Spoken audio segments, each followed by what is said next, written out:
The mainstream media gives you the impression that there is nothing good about America. In direct contrast to that, my podcasts will prove by examples that America has always been and still is the land of opportunity for everyone.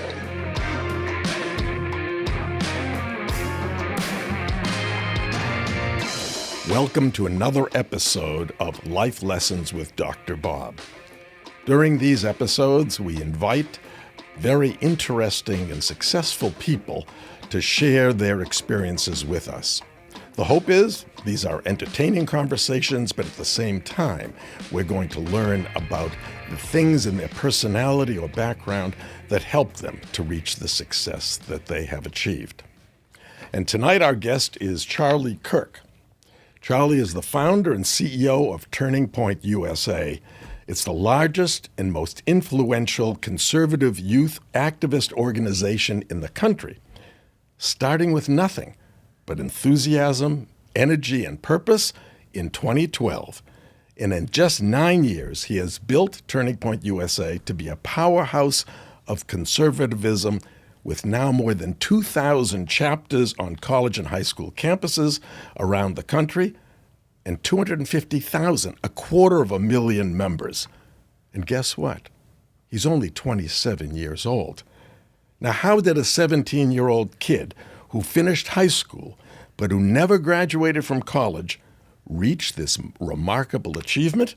Well, I read a little bit about it, and I'll tell you the intro. It all started with an essay that he wrote as a senior in high school that described the liberal bias in textbooks. So how, Charlie, did that essay lead you to where you are today, to the head of a large conservative activist organization? Well, great to be here, Dr. Bob, and I just want to say thank you for backing us throughout the years. You're a great friend and mentor, so I'm super thrilled we're able to do this conversation so that people can learn from you. Yeah, I wrote that essay when I was a senior in high school, and I came across an AP, which means Advanced Placement textbook, economics textbook, that was called Paul Krugman's Economics for the AP. And Paul Krugman is an economist for the New York Times who's been wrong about basically everything for the last 30 years. And I opened it up, and it was one chapter after the other of why private property needs to be put into question, why collectivization of property is actually more efficient, more of kind of the Cass Sunstein model of organizing society. And there was one chapter in particular that was wrong. It was wrong in its interpretation of history and wrong in what it was trying to teach the readers. And it was teaching students that the 1980s was not a period of economic growth. It was a period when the middle class suffered and that poor people got poorer.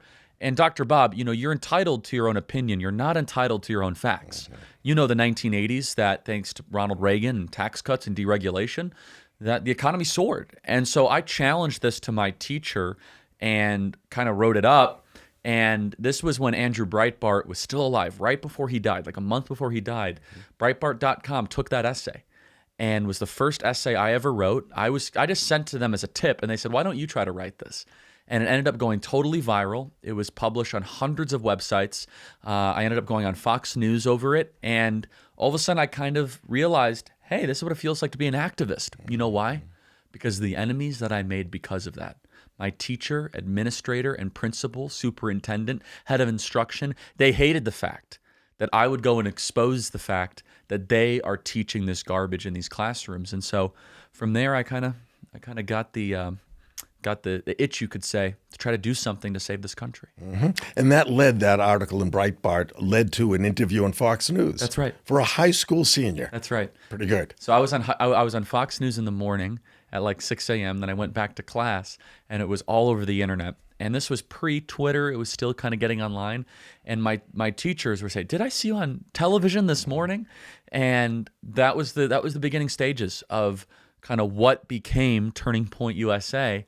And I got to thinking, kind of the entrepreneur in me kicked in.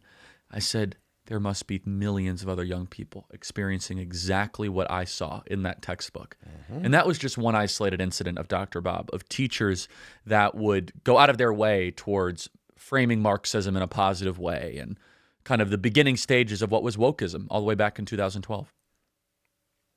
And that led you to becoming an activist. Now, I know you did try to get into the Air Force Academy. You West applied, Point. Yes, that's right. West Point. For some reason, they turned you down, and that was probably a good thing.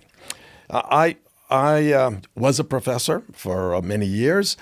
Nevertheless, when my children were graduating high school, I suggested to them that they not go to college, because college for most people is a waste of time. It's a waste of 4 years, and it's a waste of money. Now, of course, college is necessary for certain specialties. If you're going to be a doctor, a lawyer, many things, architect, you have to learn. But colleges are, in many cases, a fraud.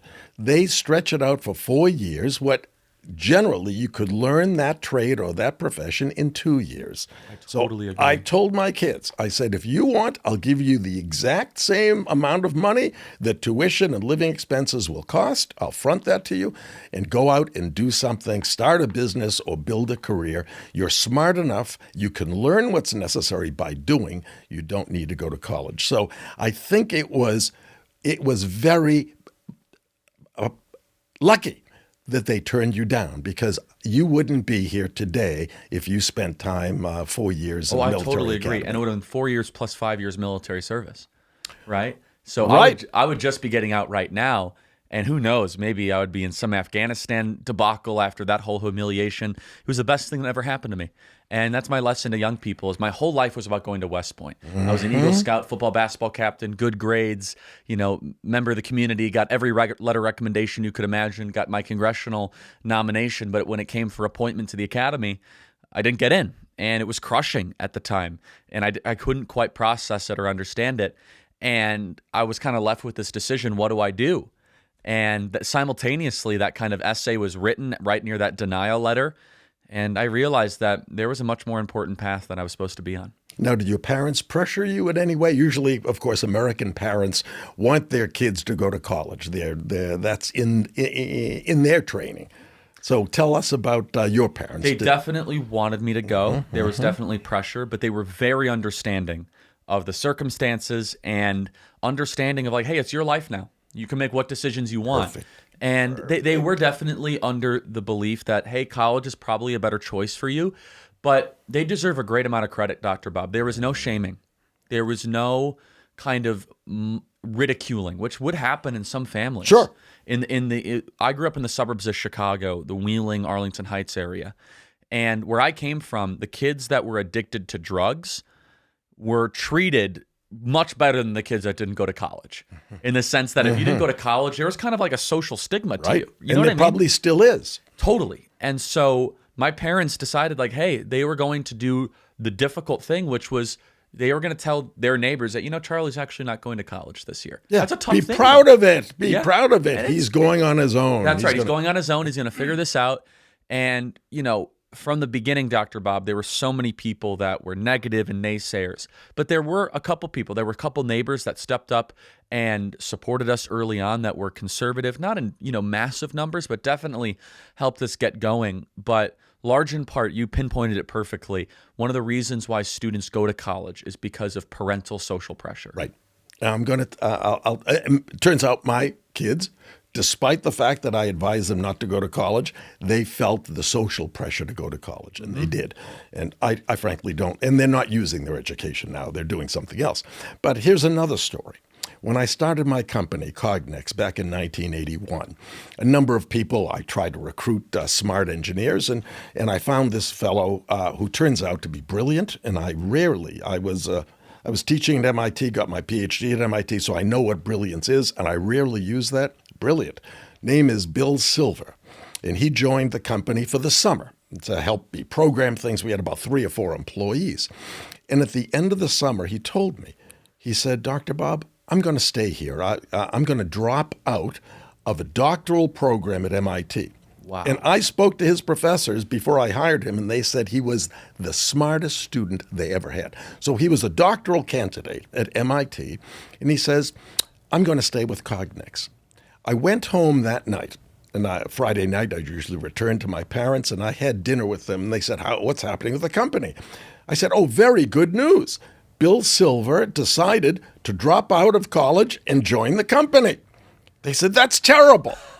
Don't do that. Let him finish college. And I said to them, college life has various paths to it. If opportunity arises, and the reason many people go to college is to look for opportunity, yes, or to be available for opportunity. That's right. If the opportunity comes before you finish college, grab the opportunity. Oh, I couldn't agree more. You just met Mikey, who's here. He's 19 years old. So I'll tell you about Mikey. I met Mikey after speaking at a church up in Thousand Oaks, California. His father actually is my pastor. And so he was driving me, really impressive kid, had his act together. And I said, hey, what do you want to do with your life? He said, I'm going to go to college to study political science. I said, why? And he said, well, to go get a job in politics. I said, come work for me. And he was like, well, don't I have to go to college to do that? I said, no, you don't.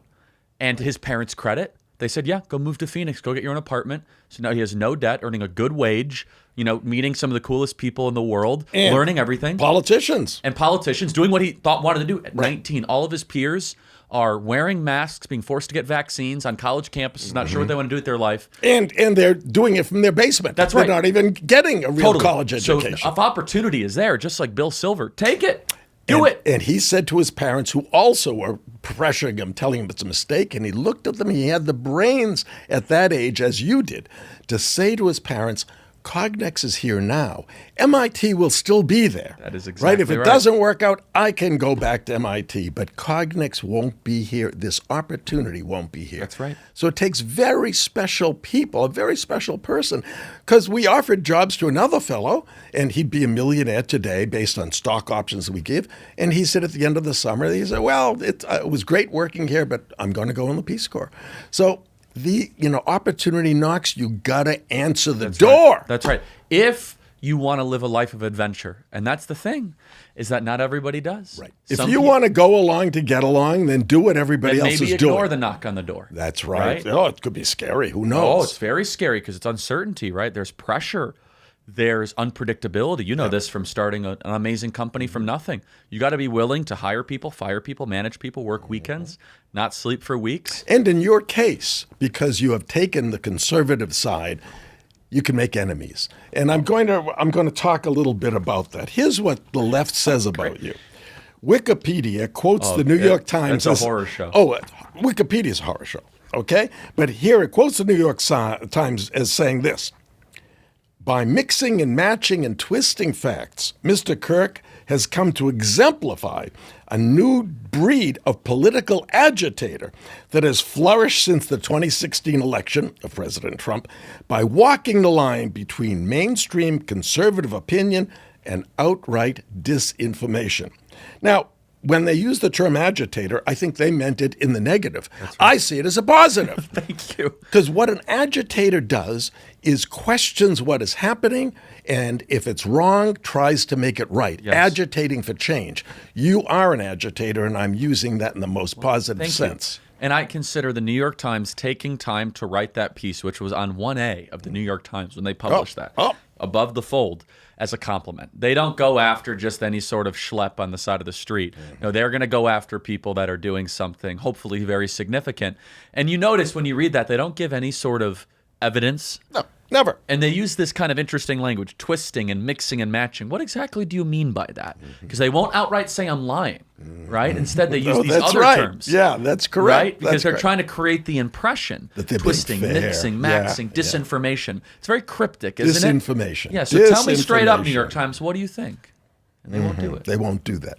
Now, tell us where TPUSA is now, and then describe the other three organizations that you've recently started. Absolutely. We are bigger than ever, just from an organizational standpoint. Our budget is in excess of $45 million. We have no debt. We have over 60,000 grassroots donors, people that chip in $5, $10, $20. We're going to hit 100,000 grassroots donors by the end of this year. We've been blown away by that, Dr. Bob, of how many small dollar donors we have. That's so important. And it keeps the organization alive in perpetuity. As you said, 250,000 active members, well over 200 full-time people on staff, and growing, which is extraordinary. And so we're in great shape, and we're doing very well. We also have Turning Point Action, which has been around C4? for a couple of years, 501c4 social welfare organization that's also allowed to do politics and also able to help in political campaigns. And we've been doing a lot with that. So we've been involved in the Recall Newsom type effort. And I know this will probably be airing after all of that, but that's something that we were involved in. We've also been very involved, or we're very involved in a lot of the state legislative races across the country, which are very important in Arizona and Pennsylvania and Georgia, involved in school board races from our 501c4, and then, of course, involved in congressional and senatorial races as well. We're also started Turning Point Academy, which is a project of Turning Point USA, which is to try to advance pro-American curriculum in high schools across the country. And yeah, that's just some of our new projects that we have coming. But we really have this beautiful combination of our 501c3 Turning Point USA, not political at all, educational and cultural in its mission, and then Turning Point Action, which of course allows us to do politics. And what about Turning Point Faith? And Turning Point Faith is a new program that we just launched, which is really exciting, which is to try to build a coalition of liberty, for liberty, of people of all different faith backgrounds. Because, Dr. Bob, if we're serious about what is the last entity that hasn't been totally corrupted by the left, right? They've taken over the corporations, they've taken over the tech companies, they've taken over everything.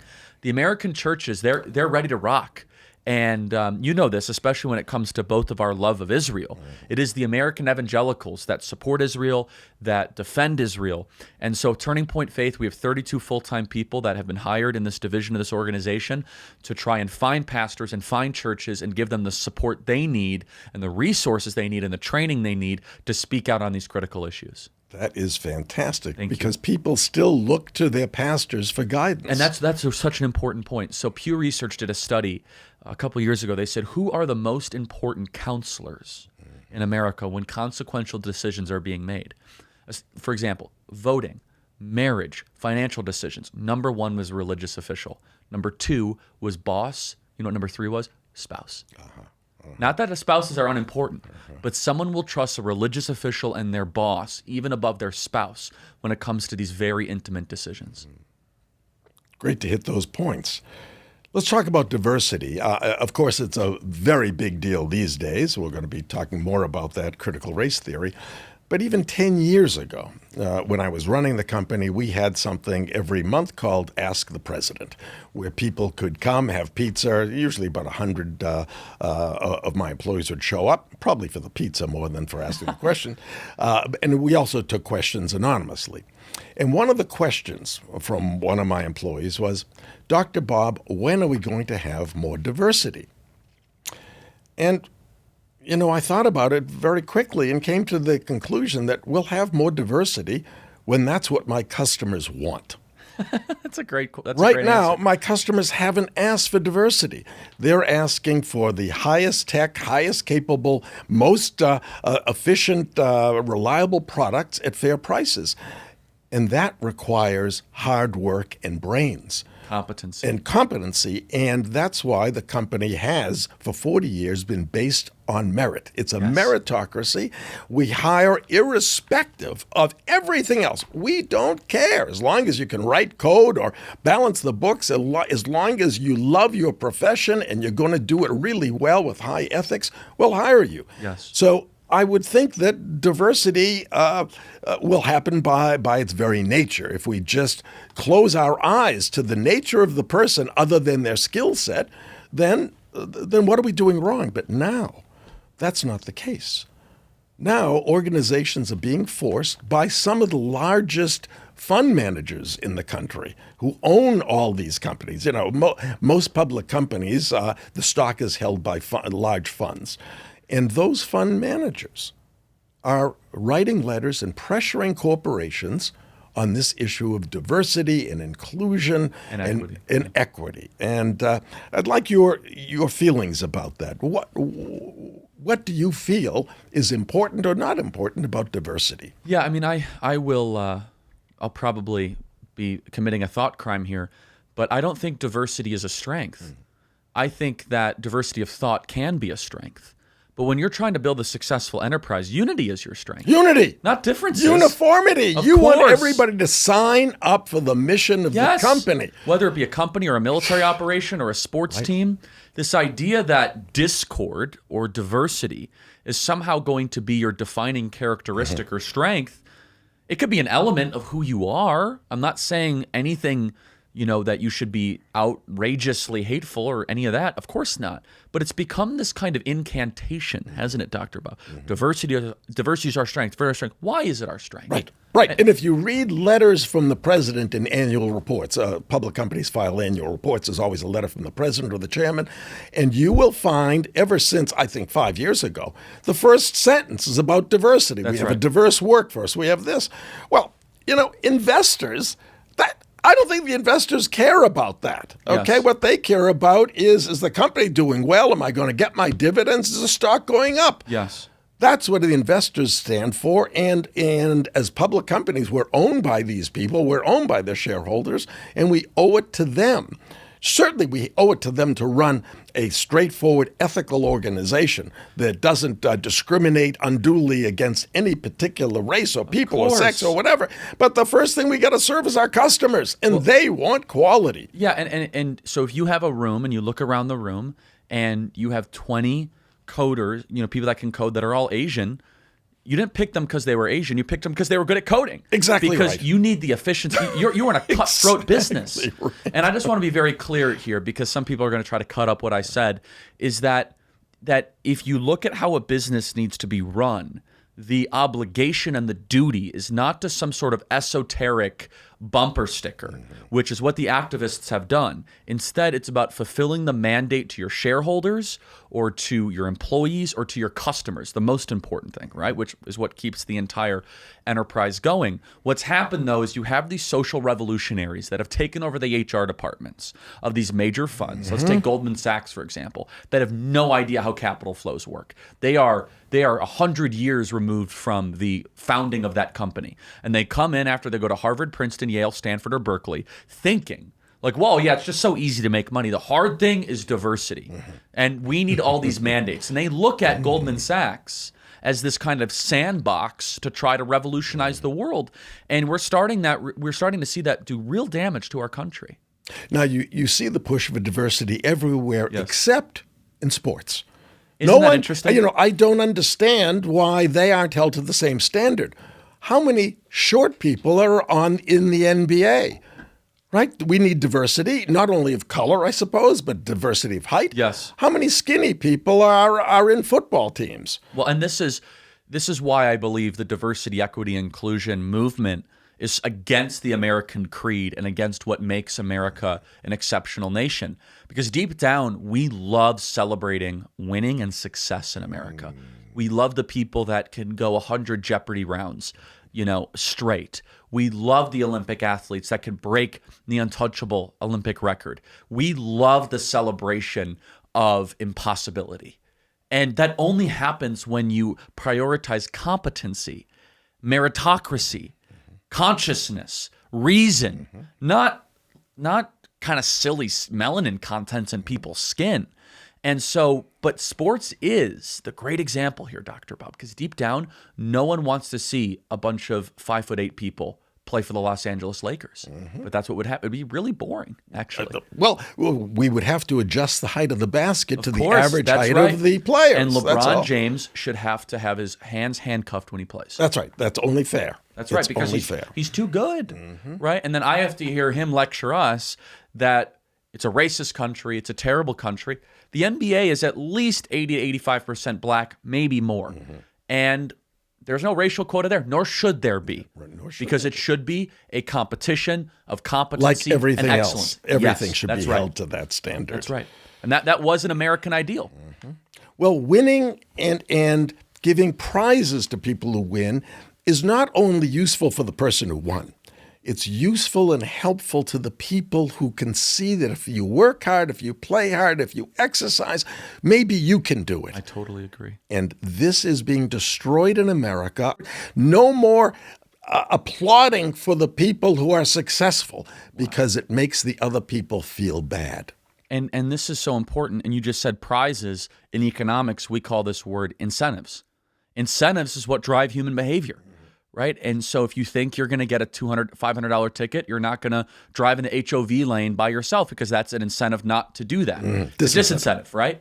And so the same is this for honor roll. Why study? Right. Why read the book? Right. And in Oregon, the state law has changed about the requirements for graduating high school. That's right. It no longer requires proficiency in mathematics, and I'm not talking about calculus here. We're talking about basic math.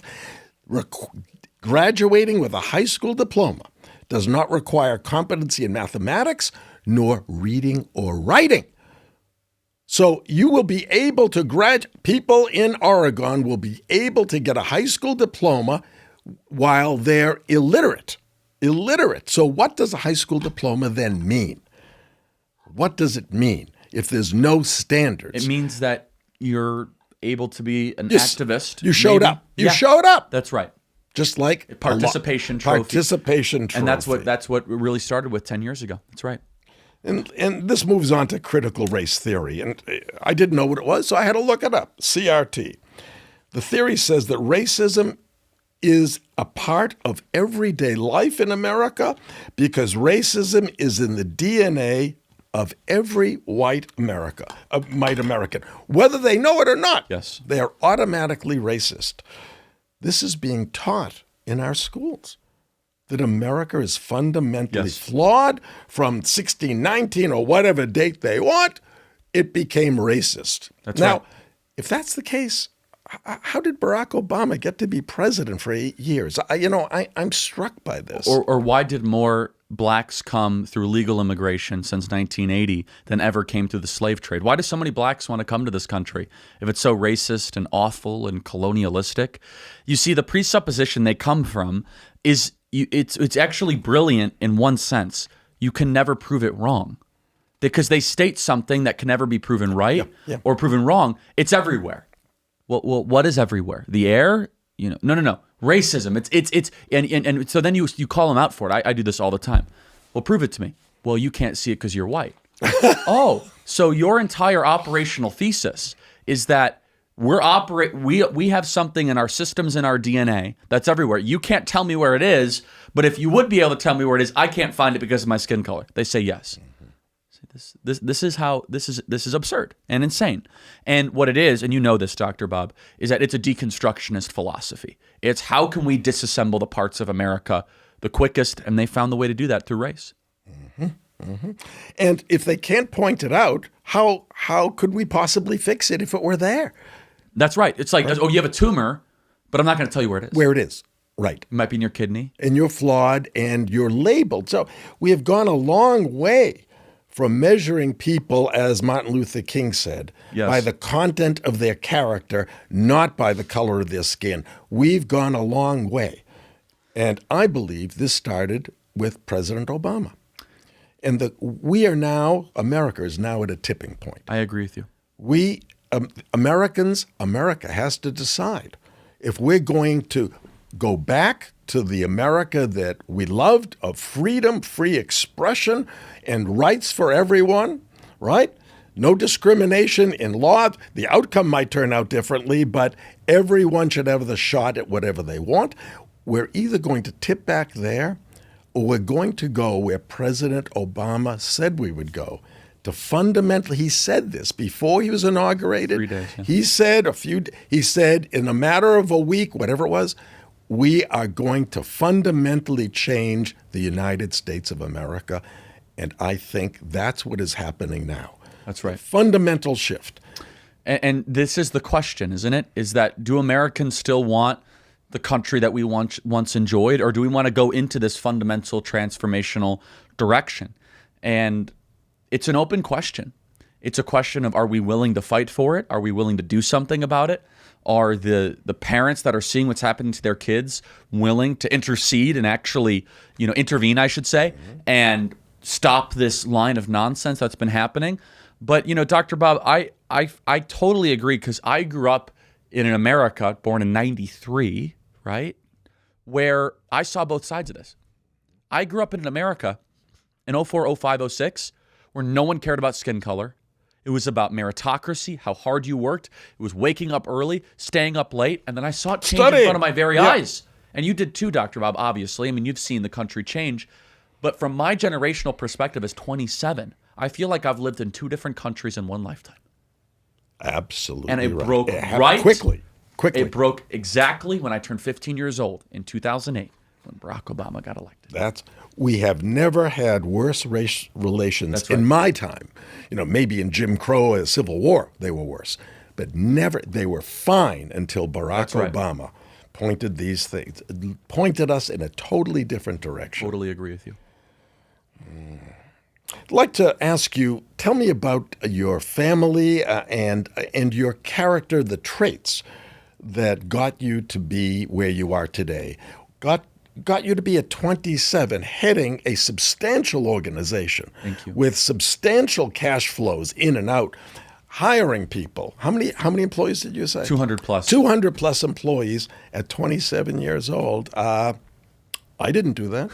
I started the company. No, you built something way bigger than that. Yeah, but I started way later, and it took 40 years. 40 years for the company to be what it is today with maybe 2,500 employees. So tell us, and it's not secrets of success, but tell us about the family that you grew up in and how they motivated you, and then the parts of your character that helped you to get you to where you are today. Yeah, the first thing is my parents were very hardworking growing up. When I mean hardworking, I mean my dad would take 3 days off a year, right? Thanksgiving, Christmas Day, and New Year's Day. What kind of business was he in? Architecture, and building buildings and also developing. Very difficult business, obviously, once 2008 hit, and that kind of whole market got uprooted. But I grew up seeing my dad always be there for every single sporting event, be there for anything I needed. But he'd come home for dinner, then he'd go back to work till 1 o'clock in the morning.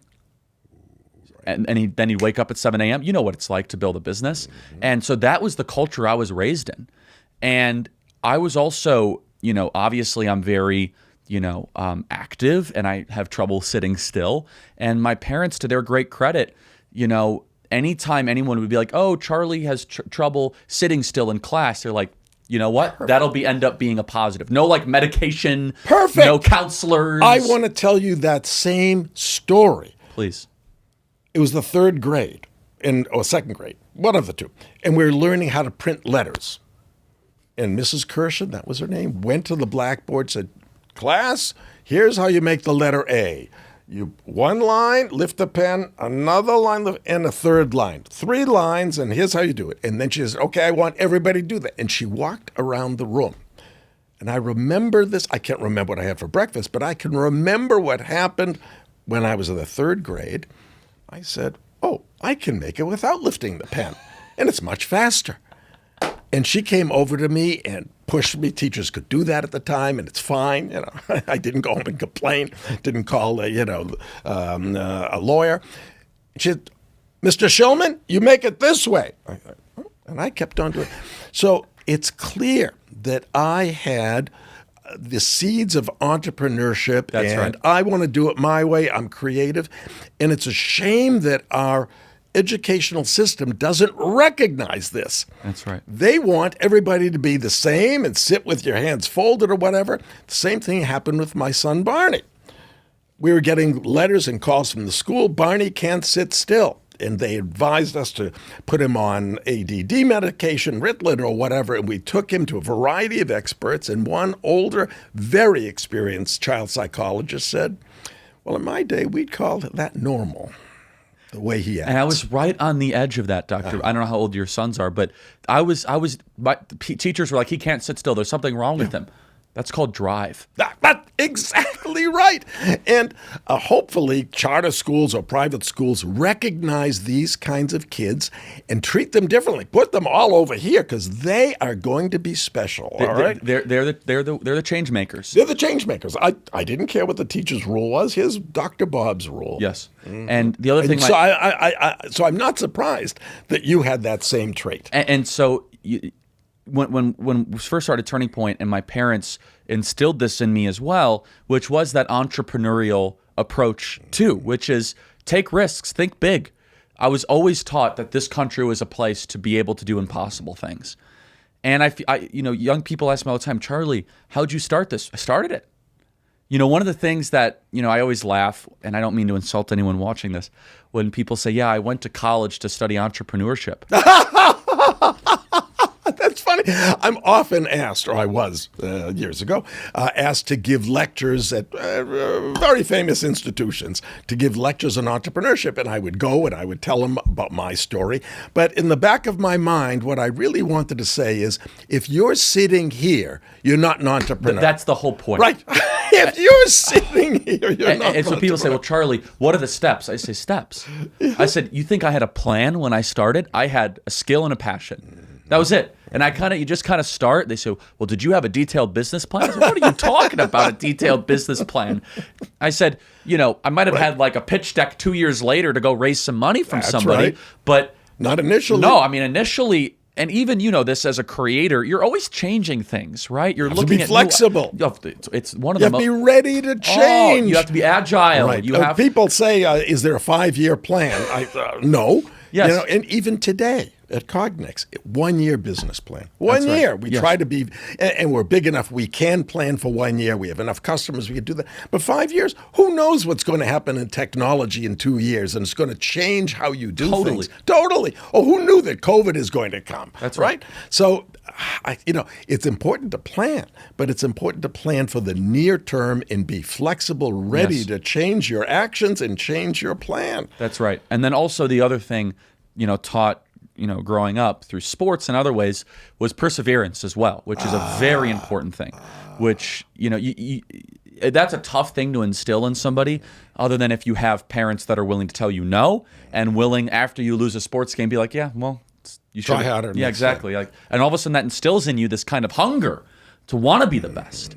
And because this, starting something from nothing, there's a lot of opposition that will come your way. And I just don't mean opposition, people that shake you down. That comes after success. I mean that opposition in your own head, right? Can I do this? Is this really the right idea? Right. Should I be doing something else? And so those are some of the values that I was raised with.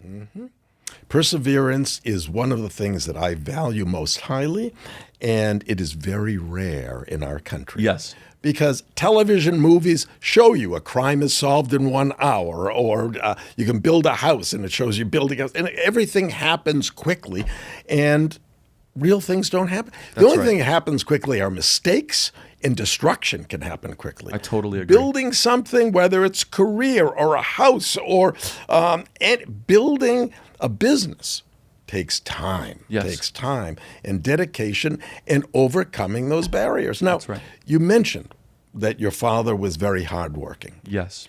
And I see a commonality in the people that I've met who are very successful in business or in a trade like you are in public speaking. They came from families where the father was home for dinner, but always hardworking. Yes. That happened. It's true in my house. We never had a new car. We only had a bottle of soda once a week, and it was a Sunday lunch, 1 bottle of soda. Wow. And you know what? I didn't feel like I was underprivileged. I didn't feel poor because all my friends in that neighborhood were the same. Yes. And I believe that's very important. I think that, this tendency to force communities to have low-income housing, or called affordable housing, of course, it's called affordable housing, next to mansions, it makes no sense at all. It's a disaster. Think it's disaster. It makes the people who are living in low-income housing, they can't afford the same clothes or the bicycles or whatever. They're going to feel depressed and devoid. And they get resentful. Resentful. We're living here, and yet we don't really live the same way. That's right. I think it's a total mistake. And when the politicians use the term affordable housing, I think every housing is affordable. You just got to be able to afford it. That's right. Right? Whether it's a $5 million home or a $100,000 home, it's all affordable housing. That's right. But forcing the mixture between those kinds of different strata of the economy, I think is harmful. And it does create a group of people that can be mobilized for their grievances. Right. Which create activists and potential voters. I'd like to talk a minute and hear your views on capitalism. Sure. First, I'll give you mine because I clearly am a capitalist, and I've benefited from the capitalistic system, as have all my employees, and as have all my customers, and as have all my shareholders benefited from capitalism.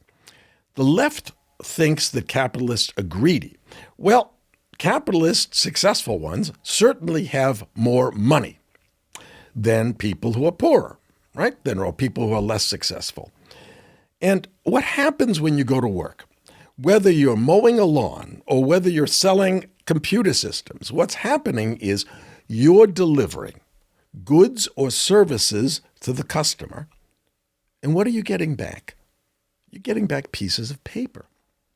So you worked hard to deliver those goods or services. You contributed to society by delivering goods or services, and all you got back were these pieces of paper or a number in your bank account that was wired to you. Yes. Now, income tax is a tax that taxes people for producing goods and services. In reality, you want people, the nation, society should want people, should incentivize people to create as many goods and services as possible. Right. Who cares if they get these pieces of paper or dollars? Now, we all have to pay taxes and raise taxes, but the better tax is a tax on the money when it's spent, because then the person who produced those goods and services gets the dollars, then buys products for his own self, for his own use, yes. For consumption. And that is sort of taking away it's not punishing society, but he or she is taking it for his own benefit. And if you're going to tax, that's a better tax. We don't want to place a disincentive on people for working. Yes. And yet that's exactly what an income tax is. Yeah, I totally agree. And markets are the best way to organize, a society economically. It has lifted more people out of poverty. It has given people the opportunity entrepreneurially to start something from nothing. And at the lie of the anti-capitalist critique, the whole thing, if you had to reduce it down to one thing, they think that if someone gets rich, it's therefore somebody got poor. Mm-hmm. When in reality, that trade happened, in most cases, voluntarily, and both people benefited tremendously. And people's standard of living goes up, and all of a sudden you have abundance, and you have choices, and then products get better. And if you don't like a product, you can compete against that. And you could take a risk in the marketplace to be able to maybe create a better widget or go up against, this company that might look really big, but they're actually kind of inefficient, and they might be able to be disrupted. And at the heart of all of this is entrepreneurship, which is really the small guy with a big vision that wants to take a risk to be able to benefit people so that he can get something out of it. This goes back to our conversation of incentives. If all of a sudden people don't have incentives to go take risks, well, then you're not going to see new products. Well, right to that point, let's talk about computers, which I know something about. The largest computer company in the world about 20 years ago, 30 years ago, was IBM. And the second largest was Digital Equipment. And an entrepreneur called Steve Jobs said, we can make computers cheaper and we can give them, many people will want computers. And there's a famous RAND study that was done on how many computers, how many people would buy computers and how many needs would be computers. And they said there's a need for 200 computers in the country. There's no person, no individual is ever going to want a computer. And in a matter of years, IBM is no longer the largest computer maker in the world. Digital Equipment went out of business. And it's because of the free market that allowed a kid who didn't go to college, by the way, is another story. He didn't go to college.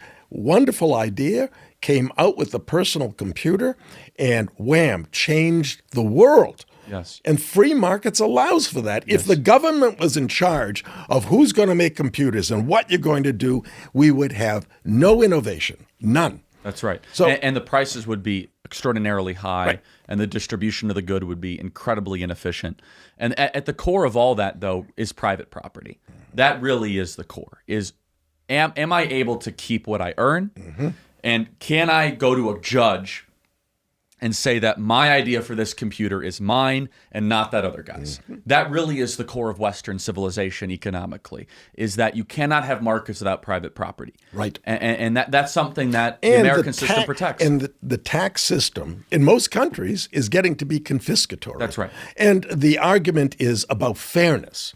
Well, the rich aren't paying their fair share.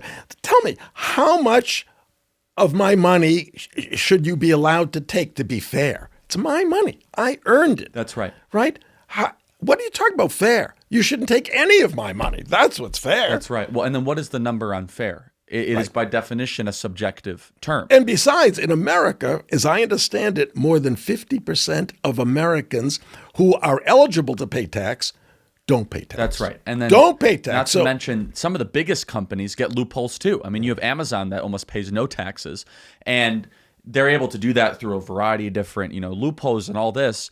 And so there's an incredible crony component to a lot of this as well. When people that are producing real things probably pay upwards of 60 to 65% at times in state, local, federal sales tax. And in California, not only do we have to pay an income tax, but after you've paid the income tax, you have after-tax dollars. Then you have to pay 15, 16% sales tax, which is... And then property tax. And then property tax. It's becoming overly burdensome. Yes. And that's why many people are leaving California for states like Texas and Florida that have no income tax. And Nevada. Yeah. And Nevada. But look, it's important. Taxes are important. I've never objected to paying taxes. As a matter of fact, my father, again, poor, but wise, he said, Robert, don't spend your time trying to pay less tax. Spend your time trying to make more money. It's good wisdom. And that is great wisdom because, again, making money is a measure of how much you've contributed to society. That's right. And let's talk about the wealth gap. All of a sudden, the wealth gap is a discussion, for a very active discussion in America. Now, some people, I think that Elon Musk is either he or Jeff Bezos, they vie for the richest person in the world. And they have it's paper money. Of course, it's their stock in their company. But the value is extreme. It's very high. It's in the billions, maybe $50 billion. Even more than that. And people say, oh, that's ridiculous. What can they do with it? Well, that's up to them. In my view, and people who talk about the wealth gap will say, look, you have these people who are multi-billionaires and other people living on $50,000 or whatever it is. I never worried about the gap. I think it's wonderful that people make as much money as possible. They've earned it. Okay, they're not selling cocaine to kids. They've earned this money in legal ways. Their stock went up because people bid the stock up. But what is certainly of concern to society is the safety net. Are there people, we call them poor, but poverty, and we define poverty differently every year, by the way. It's a fluctuating definition. Poverty in our country would be middle class in most other companies, right. Yes. Okay? In my view, poverty in this country means you have an iPhone 7 and you don't have a 50-inch flat screen. Yes. Yours is only 40-inch. So what's important is that there be no hunger, that there be adequate health care. That's what's important. So we should worry about where the baseline is. That's more important than the difference between poor and rich. Yeah, and the distance or the gap is not the right focus. It should be how quickly can people move up, too. That's right. Social mobility. So don't throw rocks at the top of the building. Fix the elevator, right? I mean, are you stuck in a government-run school by some teacher union thug that doesn't, give you the access to be able to read or write?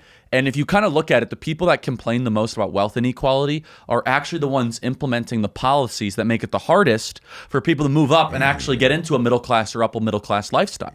And so instead, they're distracting people about, like, well, look at, this sort of, gap. Like, okay, yeah, whatever. And then what in reality, it's like, wait a second.